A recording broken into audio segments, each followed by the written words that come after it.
পঞ্চম দিনে নাজমুল হোসেন শান্তর দুর্দান্ত সেঞ্চুরি আর স্পিনারদের কার্যকারী বোলিং সত্ত্বেও গলের প্রথম টেস্টে জয় ধরা দেয়নি বাংলাদেশের হাতে। ম্যাচের পুরোটা সময় জুড়ে শান্তর আপার হ্যান্ডে থাকলেও শেষ পর্যন্ত ড্রতে সন্তুষ্ট থাকতে হয়েছে টাইগারদের। তবে বাংলাদেশ দল চাইবে এটিকে একটি ইতিবাচক ফলাফল হিসেবেই দেখতে, কেননা সাম্প্রতিক সময় টেস্টে বাংলাদেশের পারফরমেন্স ছিল হতাশাজনক। 2024 সালে পাকিস্তানের মাটিতে ঐতিহাসিক সিরিজ জয়ের পর আর কোনো টেস্ট সিরিজ জেতেনি দলটি। এরপরে খেলা শেষ 8 টেস্টের মধ্যে হার 6টিতে আর জয় মাত্র 2টিতে। এর মধ্যে ঘরের মাঠে জিম্বাবুয়ের বিপক্ষে হারটিও ছিল বেশ লজ্জাজনক। সেই প্রেক্ষাপটে বিদেশের মাটিতে শ্রীলঙ্কার মতো শক্ত প্রতিপক্ষের বিপক্ষে প্রথম টেস্টে আধিপত্য দেখিয়ে ড্র করাটা নিঃসন্দেহে পজিটিভ রেজাল্ট।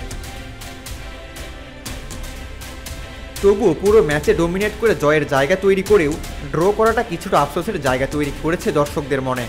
আক্ষেপ থাকতে পারে ক্রিকেটারদেরও। ম্যাচটি ছিল গল স্টেডিয়ামে বাংলাদেশের সম্ভাব্য প্রথম টেস্ট জয়ের সুযোগ। সেই সঙ্গে টেস্টে মাত্র দ্বিতীয়বার শ্রীলঙ্কাকে হারানোর সম্ভাবনাও তৈরি হয়েছিল।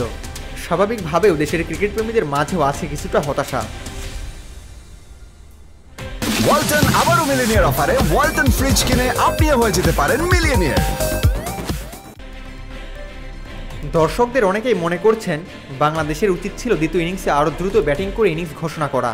শান্ত মুশফিকরা যদি চতুর্থ দিনের শেষ ভাগ এবং পঞ্চম দিনের শুরুতে দ্রুত রান তুলে লাঞ্চের আগে শ্রীলঙ্কাকে ব্যাটিংয়ে পাঠাতো, তাহলে তাইজুল ও নাইমকে আরও বেশি সময় দেওয়া যেত এবং ম্যাচ জয়ের সুযোগও বাড়ত। জনপ্রিয় ক্রিকেট সাইট ESPN ক্রিকইনফোর মন্তব্য সেকশনে এ নিয়ে ক্রিকেট প্রেমীদের বেশ আলোচনাও হয়েছে। একজন লিখেছেন, বাংলাদেশ ভুল করেছে আগেই ইনিংস ঘোষণা না করে।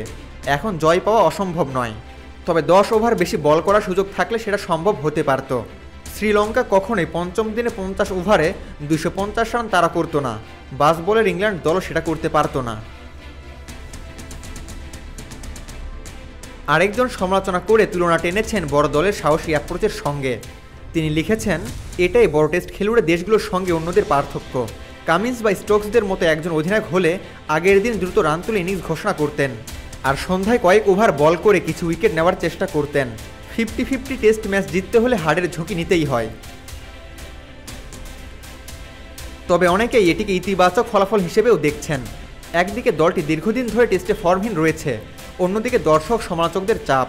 উপরন্তু পঞ্চম দিনে হানা দিয়েছিল বৃষ্টিও, যার ফলে কয়েক ওভার খেলাও নষ্ট হয়।